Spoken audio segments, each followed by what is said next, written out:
What if I told you that everything you think about progress, about civilization, about what it means to be human is based on a lie? What if the price we paid for cities, for technology, for culture was our very soul? And what if there was a man 5,000 years ago who lived through this transition and paid for it with his life? His name was Enkidu, and his story is the most tragic, most prophetic warning in all of human literature. Because Enkidu didn't just die, he was murdered by civilization itself. Let me paint you a picture.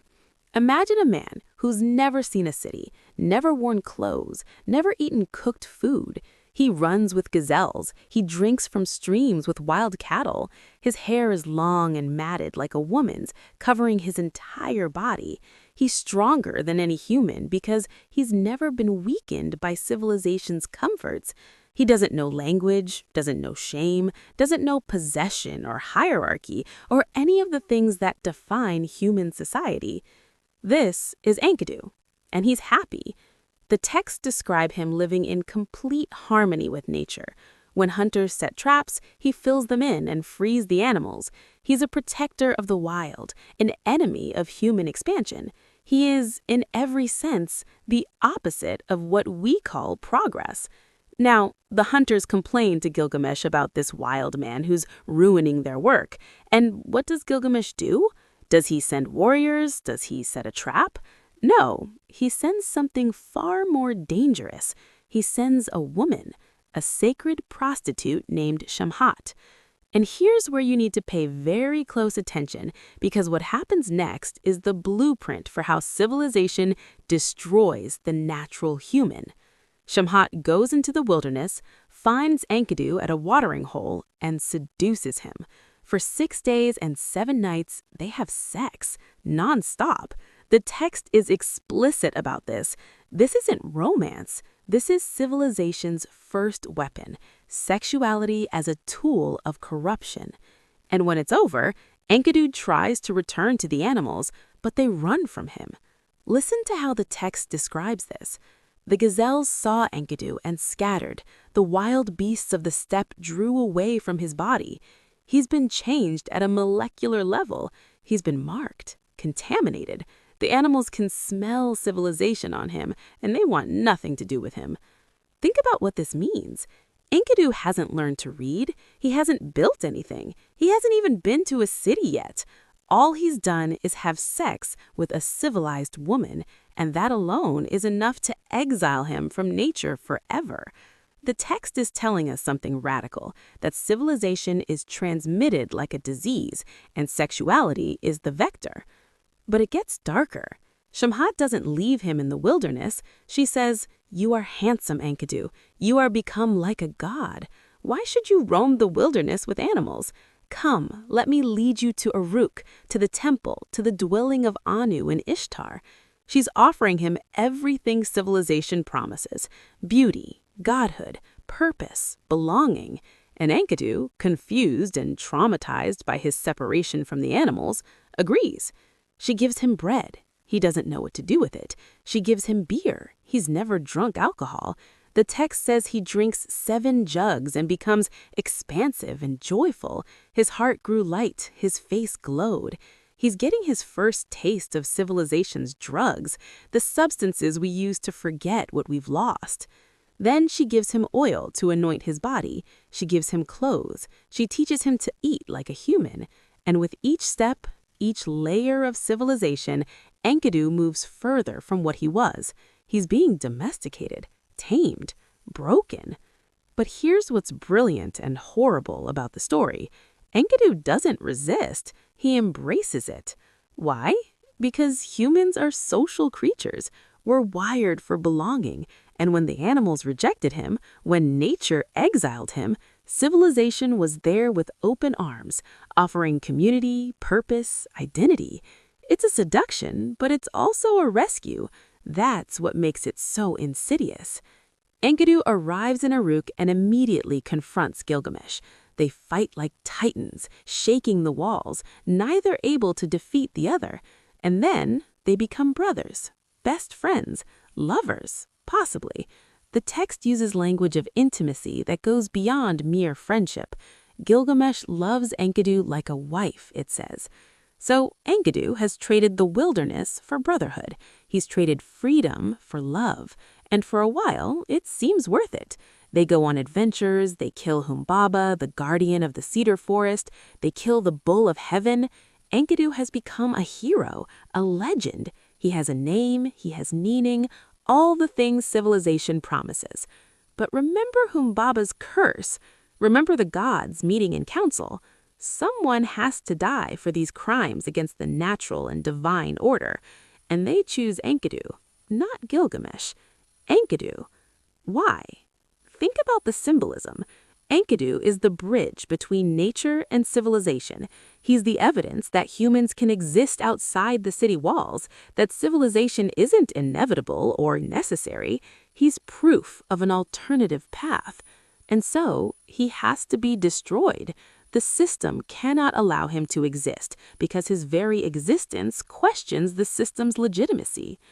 When Enkidu gets sick, he doesn't go quietly. He rages. He curses Shamhat. He curses the hunter who brought her. He curses the door he made from cedar wood. He curses civilization itself for seducing him, for tricking him, for pulling him out of the wilderness where he was happy and whole.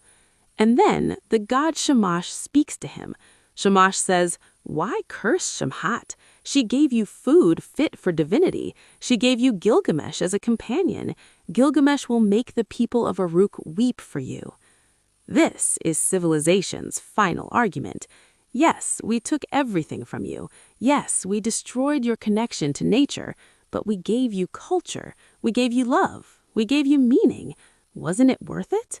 And Enkidu, dying, reverses his curses. He blesses Shamhat instead. He accepts the trade. But here's the thing, he's still dying. The acceptance doesn't save him. It just makes his death more tragic because now he's complicit in his own destruction. For 12 days, Enkidu deteriorates while Gilgamesh watches.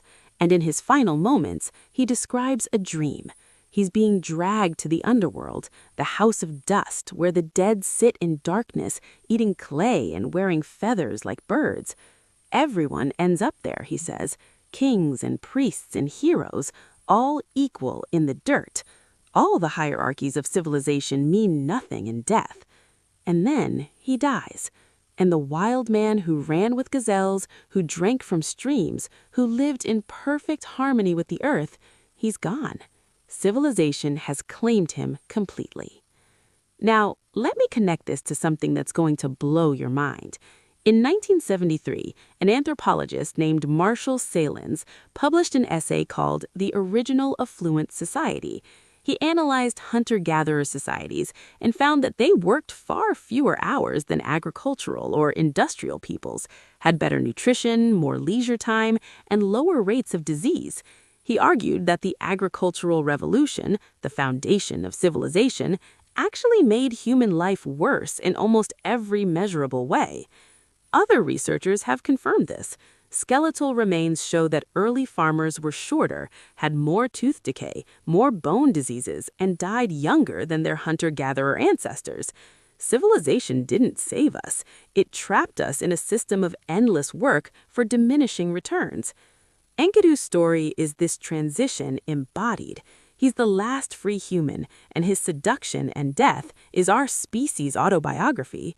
We were all Enkidu once. We all lived wild. And then civilization came with its promises of safety, community, meaning, and we traded our freedom for it.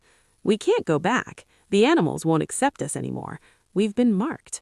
But here's the question nobody wants to ask. Was it worth it? Enkidu dies cursing his choice and then blessing it. He never gets certainty, and neither do we. Look at our world right now. Climate collapse, mass extinction, mental health epidemics, alienation, endless work for survival. We're living in Enkidu's nightmare. We've built cities that poison the earth. We've created technologies that connect us digitally but isolate us physically. We eat food that makes us sick. We work jobs that crush our spirits. We've separated ourselves so completely from nature that we've forgotten we're even part of it. But we have medicine, we have art, we have philosophy, we have the Epic of Gilgamesh itself, this story that survived 5,000 years to warn us about what we've lost. We have love, friendship, meaning constructed through shared struggle.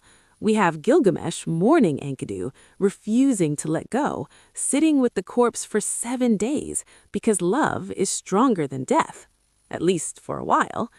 So was Shamash right? Did civilization give us something worth the price? Or are we still paying for a bargain we made when we didn't understand the terms? I don't have the answer. The text doesn't give us one, but I know this. Enkidu's story haunts me because it should haunt all of us. Every time we choose convenience over connection, every time we choose the artificial over the authentic, every time we accept civilization's logic without questioning it, we're reenacting Enkidu's seduction. And every time we feel that deep ache, that sense that something's missing, that longing for something we can't name, that's Enkidu's ghost inside us, remembering what it was like to run with gazelles, to drink from streams, to be whole. The animals won't take us back. That door is closed. But maybe the first step toward anything better is admitting what we lost when we walked through civilization's gates. Maybe it's recognizing that Enkidu's curse was also a prophecy, and we're living inside it. So go read the text yourself. Don't trust my interpretation. Look at how Enkidu is described before and after civilization. Notice what the text mourns. Notice what it celebrates. And then ask yourself, in the trade between wildness and civilization, between freedom and meaning, between nature and culture, who really won? Because I'll tell you a secret.